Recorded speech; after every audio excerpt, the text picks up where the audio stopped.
역대하 31장 11절부터 21절 말씀 마음을 집중하시고 함께 읽어보십니다.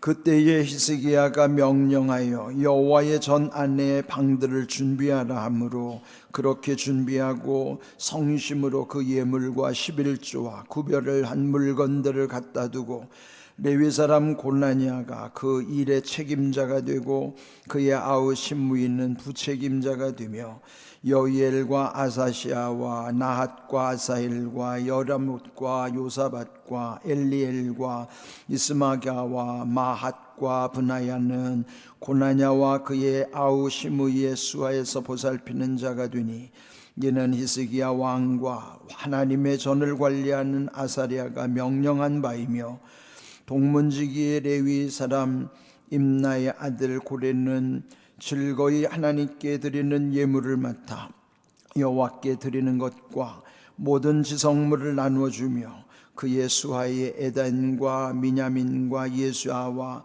스마야와 아마랴와 스가냐는 제사장들의 성읍들에 있어서 직임을 맡아 그의 형제들에게 반열대로 대소를 막론하고 나눠주되 3세 이상으로 족보에 기록된 남자 외에 날마다 여호와의 전에 들어가서 그 반열대로 직무에 수종드는 자들에게 다 나누어주며 또 그들의 족속대로 족보에 기록된 제사장들에게 나눠주며 20세 이상에서 그 반열대로 직무를 맡은 레위 사람들에게 나눠주며 또 그 족보에 기록된 온 회중의 어린 아이들, 아내들, 자녀들에게 나누어 주었으니 이 회중은 성결하고 충실히 그 직분을 다하는 자며 각 성읍에서 등록된 사람이 있어 성읍 가까운 들에 사는 아론 자손 제사장들에게도 나누어 주되 제사장들의 모든 남자와 족보에 기록된 레위 사람들에게 나누어 주었더라.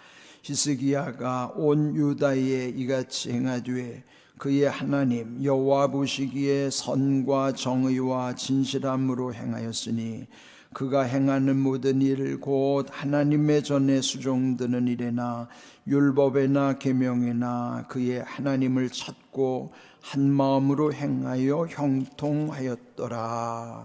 아멘. 우리 인생에 무슨 일이든지 그 모든 시작과 끝 그리고 그 사이에 있는 과정과 절차 이런 모든 것이 또 다 연결이 돼 있잖아요. 또 우리 인생에도 보면은 또 기승전결이라고 하는 것처럼 결국은 일어나는 것이 승전을 거쳐서 결론에 이르는 거죠.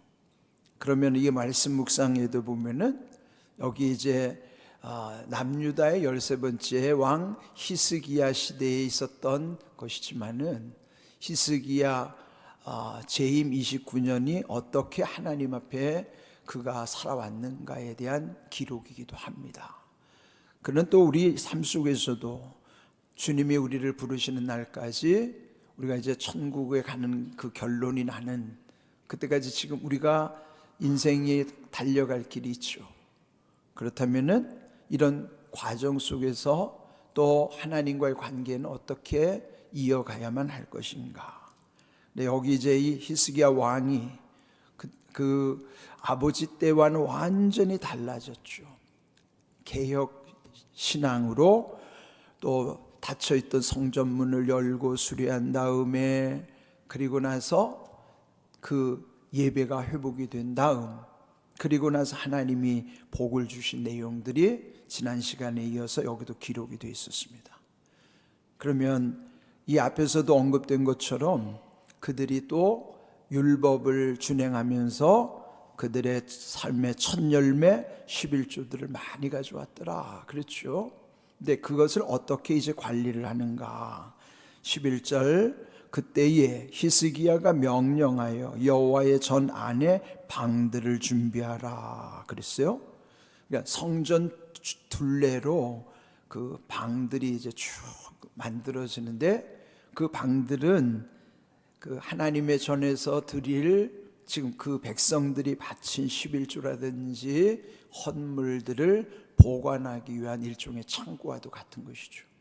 그래서 그 방들을 준비하면서 12절 성심으로 그 예물과 11조와 구별한 물건들을 갖다 두고 그랬어요. 그 다음에 거기에 고나냐라는 책임자와 그의 아우 시므이를 부책임자로 세웠어. 일을 할 때 보면은 책임자, 그걸 도와주는 부책임자, 이렇게 왕이 성전 안에서 일이 원활하게 이루어질 수 있도록 그렇게 임명을 한 거죠. 근데 여기서 보면 성심으로 하나님께 드리는 예물 11조 구별한 물건들을 그렇게 했다 그러는 거죠. 성심이라고 하는 성은 정성성자예요. 그러니까 정성된 마음이라는 것은 진실함으로 최선을 다하는 것, 그것이 성심이죠. 우리가 무슨 일을 하든지 진실함으로부터 시작하지 않으면 그건 이제 거짓되지 않아야 된다는 거예요. 왜 진실이 중요한가 하면 진실을 잃어버리면 다 잃어버리는 거예요. 진실의 반대는 거짓이니까. 그러니까 진실함으로써 최선을 다하는 것이 성심. 그래서 여기 그 각각의 직임을 맡은 그들이 백성들이 드린 예물 11조 구별한 물건들을 성심으로 그 모든 걸 관리하는 거예요. 또한 이 성심이라는 것은 성도의 자세이기도 한 거예요. 성도는 늘 진실함으로 최선을 다하는 것, 하나님 앞에서 그렇게 살아가는 모습을 우리는 이 말씀 속에 또 우리 자신을 비추게 되는 것입니다. 그리고 또 그 책임자와 부책임자로 세운 그들을 돕기 위해서 13절에 보면은 또 여히엘, 아사시아, 나핫, 아사엘, 여라못, 요사밧, 엘리엘, 이스마랴, 마핫, 브나야.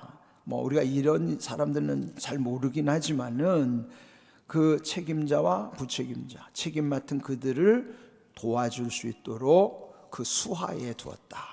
그러면서 보살피는 자로 그들을 세웠다 하는 거예요. 근데 여기서 보면은 주의 일은 모든 것이 합력하도록, 모든 것을 합력하여 선을 이루도록 하신다 하는 것이죠.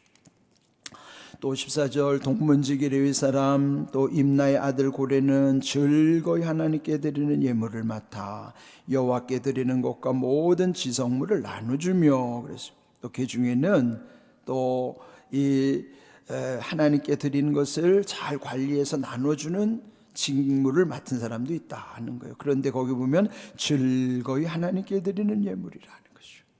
그러니까 성심으로도 또 즐거운 마음으로도 하나님께 그들이 자기 직분, 자기에게 준 사명을 감당하는 것입니다. 또 15절 셋째 줄에도 보면은 그 직임을 맡아 그랬어요. 그러니까 책임을 다하는 것이죠. 그러면서 이제 16절에 보면 거기에 이제 기록된 사람들이 나와요. 3세 이상으로 족보에 기록된 남자 외에 그러면서 또 17절에도 그들의 족속대로 족보에 기록된 제사장들, 18절에도 그 족보에 기록된 온 회중의 어린 아들, 아내들, 자녀들에게 나눠주었으니 또 19절 각 성읍에서 등록된 사람이 있어 또 성읍 가까운 들에 사는 아론 자손 제사장들에게도 나눠주되 제사장들의 모든 남자와 족보에 기록된 레위 사람들에게 나누어 주었더라. 여기 보면 족보에 기록된 사람들에게 나눠준 것처럼 성경은요 기록된 사람들에게 관심을 알려주시는 거예요. 여기 이렇게 기록됐다고 하는 것이 우리에게도 참 중요한, 그래서 오늘 제목을 기록된 사람들에게, 이 기록된다고 하는 게 얼마나 귀한 일인가. 그러면서 여기 20절 히스기야 왕이 온 유다에 이같이 행하되 그의 하나님 여호와 보시기에 선과 정의와 진실함으로 행했다 그랬죠. 여기에 성경에 보면은 여호와 보시기에 어떠하다. 우리의 삶 속에서도 사람이 어떻게 보느냐, 그보다 더 중요한 것은 하나님이 나를 어떻게 보시느냐가 그게 정말 중요한 거예요. 그런데 히스기야는 선함이 하나님의 뜻이죠. 그 하나님의 선하신 뜻 그리고 정의 진실함으로 모든 일을 행했더라. 그걸 한마디로 표현하면 앞에서 말한 대로 성심이라고 할 수 있어요.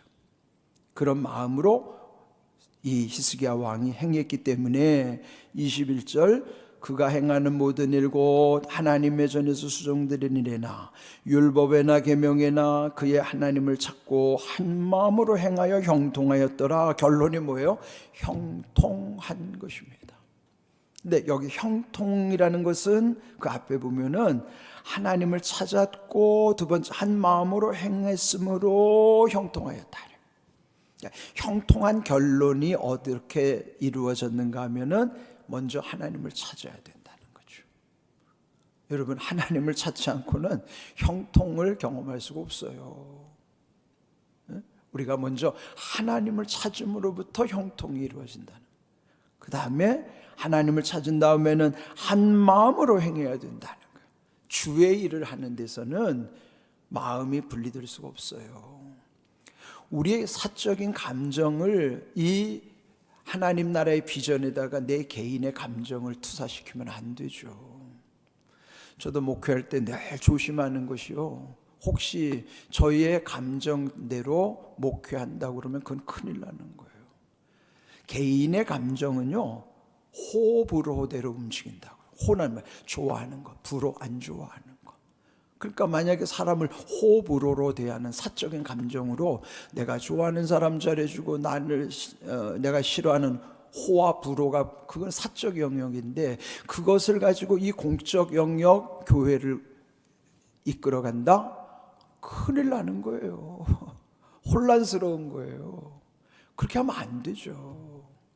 그래서 때로는 개인적으로는 속상해도 화가 나도 그래도 이 목회하는 영역에 제 속상함을 여기다가 투사시키면 안 돼요. 저를 섭섭하게 하는 사람들을 미워해도 안 되죠. 예? 그럼 하나님이 만져주시지 않으면 그렇게 못합니다. 그런데 여기에 이렇게 할 수 있는 거면 한 마음으로 행했다는 건 뭐예요? 하나님이 주시는 마음으로 행했기 때문에 할 수 있다는 거예요. 우리가 무슨 일 하든지 중요한 거는 여호와를 찾을 때만이 내 마음이 분리되지 않고 한 마음으로 행할 수가 있어요. 그래야 형통에 이를 수 있다는 것이죠. 이 형통이라고 하는 것은 참 중요한 거예요. 시편 118편 25절 우리 한번 자막을 읽어보겠습니다. 여호와여 구하옵나니 이제 구원하소서. 여호와여 우리가 구하옵나니 이제 형통하게 하소서. 여기 두 가지 기도가 있어요. 이제 구원하시옵소서. 이제 형통하게 하시옵소서. 구원이 이루어지는 건 뭐예요? 여호와를 찾아야 구원이 이루어지죠. 그리고 한 마음으로 행할 때 그러면 우리 앞에 이제 형통이 이루어지게 됩니다. 우리 생각에 형통이라는 것은 자기 뜻대로 이루어지는 것이라고 착각하면 안 돼요. 형통은 내 뜻이 이루어지는 것이 아니고 하나님의 뜻이 이루어지는 것이 형통이에요. 그러면 구약에서 형통에 대해서 강조했던 인물이 누구냐면은 요셉입니다. 우리 창세기 39장 2절 말씀 다시 읽어볼까요? 여호와께서 요셉과 함께 하심으로 그가 형통한 자가 되어 그의 주인 애굽 사람의 집에 있으니, 그가 애굽에 팔려가지고 그 노예로 사는데 그 애굽 사람의 집에 노예로 팔려가 살지만은 하나님이 함께 하심으로 형통한 자가 되었다. 그래. 그 형통이 뭐예요? 하나님이 함께 하시는 게 형통이에요. 예? 형통은 내 욕심이 이루어지는 것이 아니고 하나님의 뜻을 이루는 것이 형통인데, 그러려면은 하나님이 함께 하시는 것이 곧 형통이에요. 요셉은 비록 17살에 팔려가지고 13년 모진 종살이, 억울하게 옥살이를 겪어냈어요. 그러나 하나님이 가는 곳마다 함께 하셨기 때문에 그가 형통한 자라고 하는 증거를 나타내 주신 거예요. 오늘 우리가 형통하기를 원한다면 내 뜻이 아니라 내 욕심을 이루는 것이 아니라 하나님의 선하신 뜻, 하나님 나라의 비전을 이룰 수 있도록 내가 하나님과 함께하는 그것이 곧 형통의 비결이라는 거예요. 이렇게 우리가 늘 형통을 구하는 것은, 그래서 우리가 시편 118편 25절 말씀처럼 우리도 날마다 여호와여 구원하시옵소서, 여호와여 형통하게 하시옵소서, 구원과 형통을 매일 구하는 거예요. 구원은 천국 가는 구원뿐만 아니라 우리 일상에서 내가 감당할 수 없는 것으로부터 나를 건져주시는 구원, 일상의 구원도 중요하기 때문에 매일 구원을 구하는 거예요. 하나님, 오늘 하루도 저를 건져주세요. 그게 일상의 구원이에요. 오늘도 저를 구원해 주시고 오늘도 주님과 함께하는 형통의 은혜를 저에게 주시옵소서. 그래야 휘둘리지 않아요. 그래야 중심이 무너지지 않습니다. 하나님이 함께 하셔야 바로 설 수 있는 거예요. 그래야 모든 어려운 환경을 넉넉히 이길 수가 있는 거예요. 그렇지 않으면 자기의 감정에 휘둘려 가지고요 그냥 주체할 수가 없습니다. 왜 쉽게 분노하는가 하면은 나의 개인적 그것이 뜻대로 안 되면 화가 날 수밖에 없죠. 그러나 이 공적인 영역에서 내가 여호와 앞에 있을 때 시편 37편 7절 말씀처럼 여호와 앞에 잠잠하고 참고 기다리라, 불평하지 말라. 근데 내가 여호와 앞에 있다는 이 믿음 붙잡을 때만이 그거 이룰 수 있는 거예요. 근데 오늘 제목처럼 기록된 사람들이 왜 중요할까요? 결국 이 성경 맨 끝에 가서 보면 요한계시록 맨 끝에서요 천국에서 어떤 것을 말씀해 주시는가. 요한계시록 20장 우리 한 말씀을 읽고 가겠습니다. 누구든지 생명책에 기록되지 못한 자는 불못에 던져지더라. 천국, 이 사도 요한이 하나님이 주신 환상 속에서 요한계시록을 기록하는데요, 이 사도 요한이 그 보여준 환상 가운데 천국의 책이 두 가지 종류가 있더라는 거예요. 책들과 또 다른 책. 그런데 그 두 가지 책은요, 하나는 생명책이고 또 하나는 이 땅에서 우리가 살아왔던 행위들을 기록한 책이에요. 그래서 전도서 12장 마지막 절에 보면 하나님은 모든 행위와 모든 은밀한 죄를, 모든 은밀한 일을 선악간에 심판하시리라는, 심판하는 책이에요. 생명책, 그 다음에 우리를 심판하시는 책. 여기에 보면은 모든 행위 드러난 것, 모든 은밀한 것, 숨겨놓은 것까지도 그 책에 다 기록되어 있다는 거죠. 그런 성경에 있으니까 믿는 거예요. 우리는 성경을 믿으니까 마지막 때 천국에 지금 우리가 오늘 하루 살아가는 것도 다 지금 기록되고 있어요. 지금 우리나라도 다니는 곳마다 다 CCTV로 다 기록되고 있잖아요. 요즘은 여러분 스마트폰이 내가 어디를 갔는지 다 기록돼 있어요. 예? 아니 사람도 다 일일이 기록을 해놓는데 전능하신 하나님이 마지막 때 우리의 모든 것 기록한 거 다 들춰내십니다. 두 가지 책, 하나는 생명책이고 하나는 심판하는 책. 그래서 우리는 날마다 하나님을 두려워하면서 사는 것이 내가 사는 길이고 내가 잘 되는 길이라고 말씀드리는 거예요. 이 생명책에 기록되지 않으면 결국 불못에 던져진다는 것은 지옥으로 떨어진다는 얘기예요. 그런데 이 생명책에 기록된 것이 얼마나 중요한가. 누가복음 10장에서 보면요, 예수님이 70명을 고을마다 전도 보냈어요. 그들이 막 돌아올 때는 싱글벙글 웃으면서 돌아와서 예수님 앞에 자랑하는 거예요. 우리가 주의 이름으로 전했더니 귀신들이 쫓겨갑디다. 그랬더니 나도 다 보았다. 그러면서 누가복음 10장 20절에서 말씀하기를, 그러나 귀신들이 항복한 것으로 너희가 기뻐하지 말고 너희 이름이 하늘에 기록된 것으로 기뻐하라 그런 거예요. 아니 이 땅에 귀신을 쫓아내는 그 능력을 경험한 거 얼마나 기뻐요. 자랑할 만하죠. 그런데 예수님은 그거는 천국에서 너희 이름이 기록된 것에 비하면 아무것도 아니야. 너희의 이름이 하늘에 기록된 것으로 기뻐하라는 거야. 우리는 맨날 그렇게 기뻐하면서 살아야 돼. 아, 내 이름이 오늘도 생명책에 기록되게 하신 것을 기뻐하면서 사는 거예요. 네? 능력이 나타나는 것보다 더 중요한 것은 내 이름이 생명책에 기록된 것으로 기뻐하라는 거면, 내가 기쁨이 있으면 생명책에 기록된 증거예요 그게. 왜 항상 기뻐하라고 그러는 줄 알아요? 주 안에서 항상 기뻐하라. 왜 그런 줄 알아요?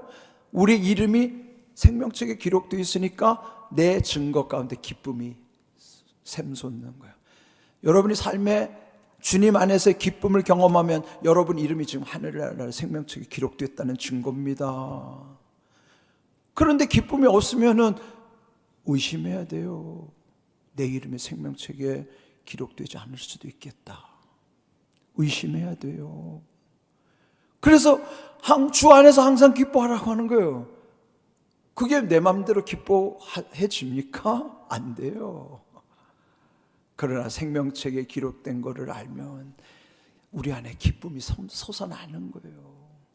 예수님 말씀대로 귀신이 너에게 항복한 것으로 기뻐하지 말고 너희 이름이 하늘에 기록된 것으로 기뻐하라. 여러분의 이름이 생명책에 기록된 것으로 기뻐하시기를 바랍니다. 그런 은혜로 살면요, 세상의 모든 풍파를 이길 수 있습니다. 이런 귀한 은혜를 누릴 수 있기를 주님의 이름으로 축복합니다. 아멘.